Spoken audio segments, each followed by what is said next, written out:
guys, my name is Cherita and I'm here to talk about pivotal information that just recently happened in a positive way. Welcome to my channel. In today's video, I'm going to be talking about how Keemstar is canceled. We're going to be talking about Bhad versus Jojo Siwa, and we're also going to be talking about LeBron James. Just a little preface before I begin. I am not very new to YouTube, but I am. I love YouTube. I watch YouTube. I actually have another YouTube channel, but this is my first video on this channel. Now let's go ahead and jump in to this information. Now the first pivotal information that I will be talking about is Keemstar and Jessie Smiles. If you guys are not familiar with these backstories, I will be linking everything below so that you guys can catch up, but I promise I will do my best to give you all the information in a short amount of time. Now, Jessie Smiles, I found her a couple years ago.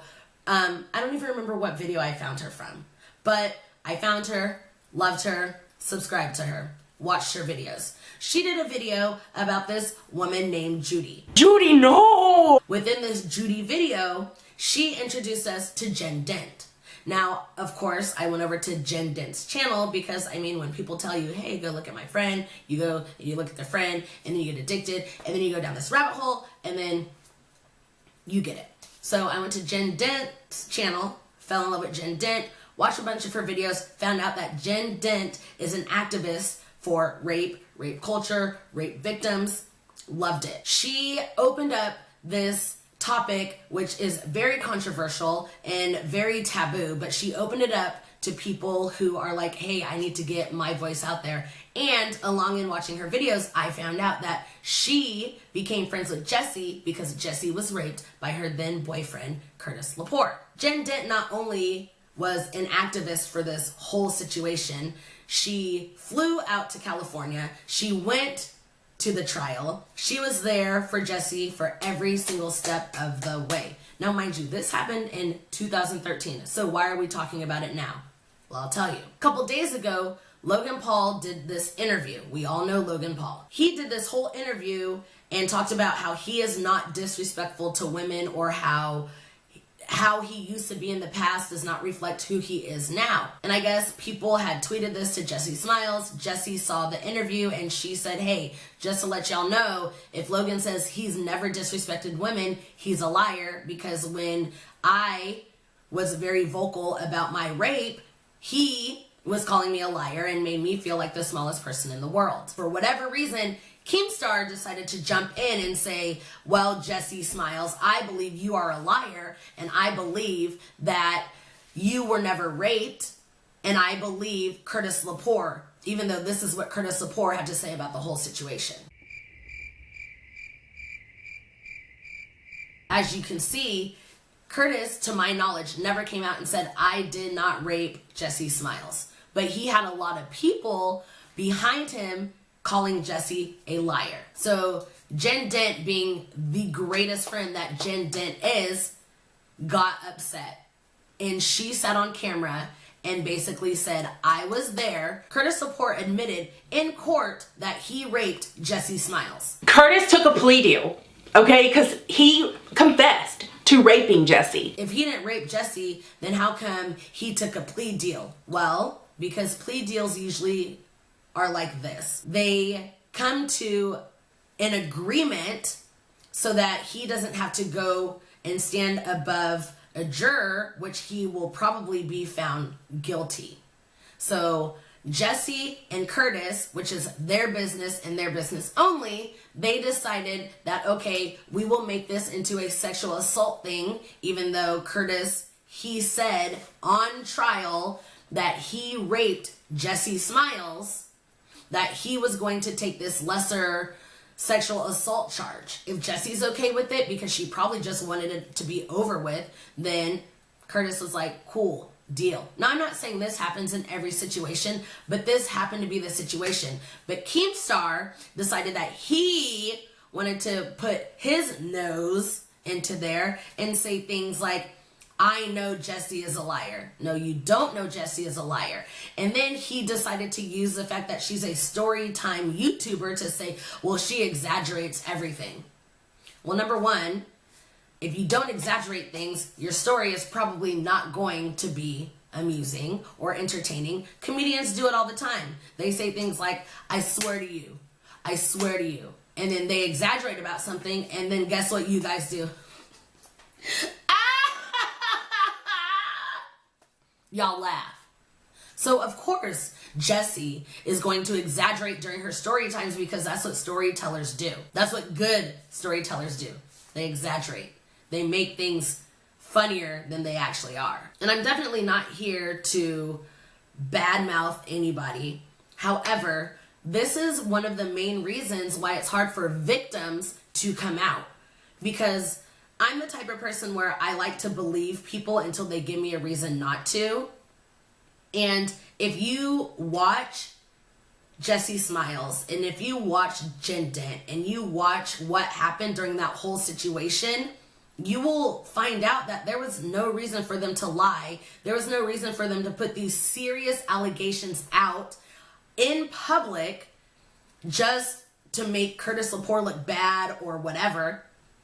Curtis was at the time a huge Viner. So of course whoever is reporting, they're not going to put it out there that, yes, Curtis admitted on tape that he raped somebody. Why? Because it does not fit their agenda. They're not going to put it out there because he was at the top. They're not going to put it out there. And even if they did, there's still going to be people saying, okay, well, yeah, he did it, but we forgive him. So I guess what I'm trying to say is just don't take everything for face value. You have to at least try to see every side before you go and attack somebody because of something that they said, because of what their truth is. I mean, you even had Philip Beautiful Bastards DeFranco talk about this situation, and I respect the way that he came about it, because not once did he call Jessie a liar, and not once did he call Curtis a rapist.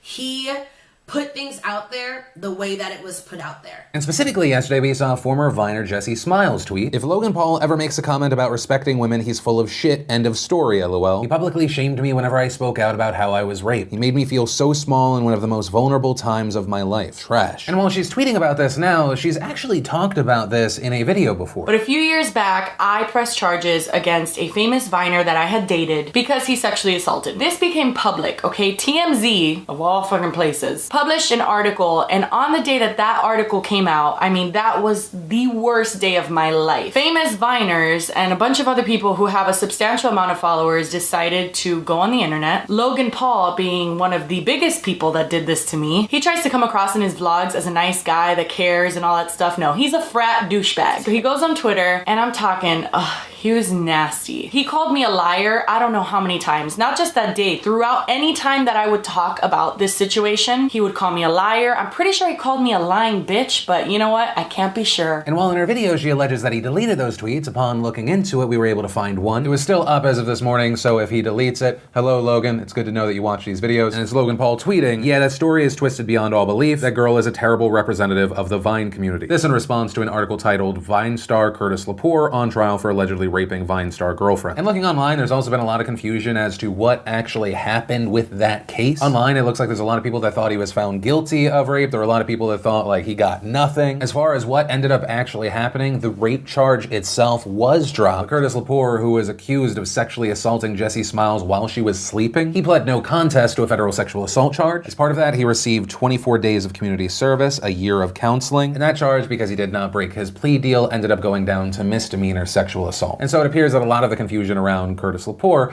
is due to people not fully understanding a no contest plea. It's not technically a guilty plea because you can say I wasn't found guilty. But that person, unlike if they had been found not guilty, is then sentenced. It's often part of a plea deal, which means that that person gets a lesser charge. And to my knowledge, Curtis Lepore, Keemstar, nor Logan Paul have publicly come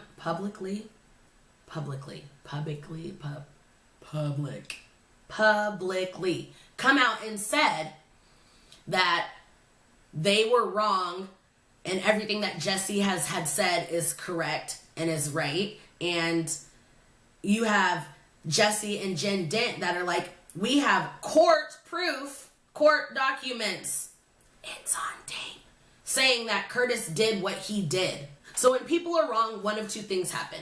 Either they apologize because they have to and they don't mean it, or they just sweep it under the rug and they hope and pray that it never comes out. And I think the latter is what Keemstar and Logan Paul and Curtis Lepore have done. If there's anything else out there, let me know, because I want to see. I think I'm done talking about that. Let's move on to the next subject at hand. We're going to talk about Bhad Bhabie versus Jojo Siwa. Now, a couple weeks ago, maybe a week ago, days ago, I don't know, this woman put out there how she appreciates that Jojo Siwa is this 15-year-old girl and she acts like a 15-year-old girl, while Bhad Bhabie is a 15-year-old girl, but she acts like she's older. Now, I look at it from a couple points of views. Now, I'm a mother of my own. I know, you guys are like, what, was she a teenage mother? No, I was 25 when I had my 7-year-old son. Wait, what? I was 26 when I had my son, who is now 7 years old.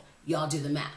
But what I'm trying to say is, I understand where this mother was coming from, because she sees Jojo Siwa as this positive influence on, you know, these 12 to 18-year-olds, where Bhad Bhabie she sees as a disrespectful 15.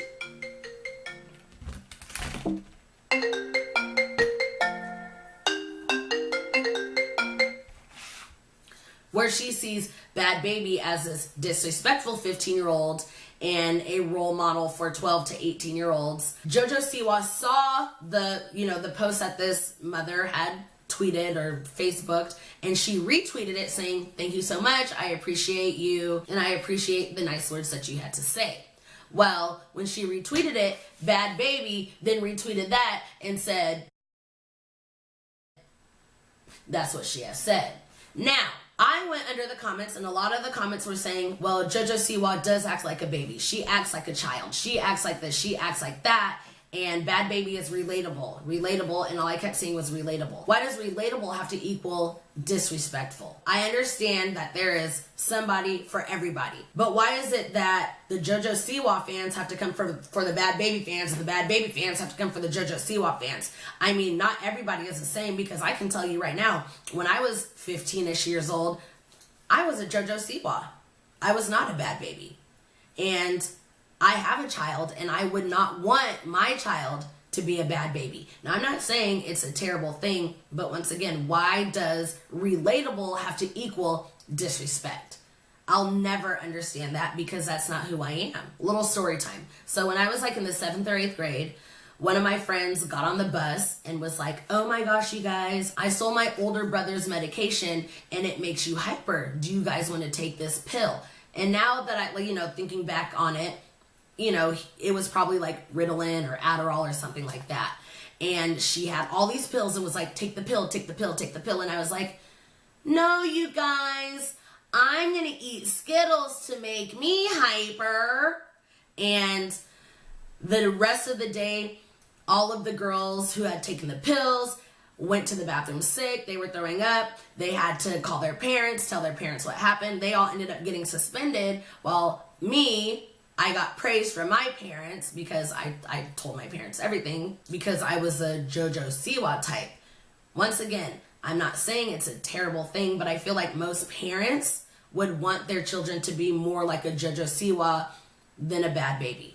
Not saying one is right, one is wrong, but there's something for everybody, and just because you don't agree doesn't mean you have to attack the other side. Instead of attacking the other side, listen to understand. Don't listen to argue. So that's all I have to say about that one. Now on to LeBron James. Now, LeBron James, he is always in the talk of best basketball player. Best basketball player. Is he the best? Is he better than Kobe? Is he better than Michael Jordan? Is he better than this? Is he better than that? Well, you know what? Right now, we're not talking about what he can do on the court. We're talking about what he does for society and what he does for his community.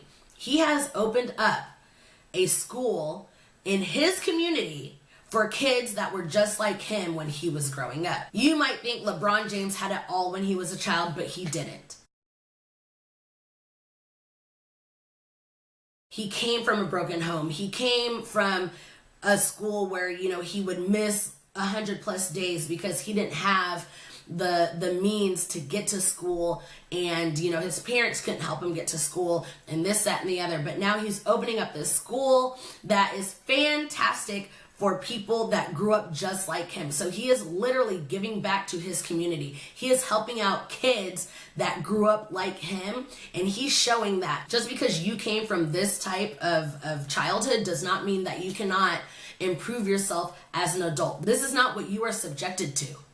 You can make it no matter where you came from as a child. And I love the fact that he's giving back. Now, you do not have to respect LeBron James as an athlete, but as a man, I feel like he's put it out there to where you have no other choice but to respect him.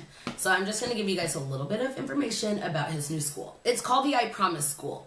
He promises to give free tuition, free uniforms, free bicycle and helmet, free transportation within 2 miles, free breakfast, lunch, and snacks, food pantry for families, GED and job placement services for parents, and guaranteed tuition to the University of Akron for every student who graduates. I definitely meant the University of Akron. Don't judge me. Who else is doing that? I mean, I'm sure there are, but honestly, like, as big as he is, like, you get other athletes and actors and entertainment people and influencers who do things like this, but somebody on the level of LeBron, like, you don't see that happen too often. And like I said, you don't have to respect him as a player, but as a man, it's right there. So I'm pretty sure I'm going to wrap up this video right here. That was 3 topics that have kind of been in the public eye. If you guys know of any other controversies or anything else that you want to hear me talk about, let me know in the comments below. Also, do not forget to subscribe to my channel. This is a brand new channel, and I'm so very excited for it because it is August. I plan on doing a video every single day in August. Thank you guys so much for watching, and remember, be the change that you want to see in the world.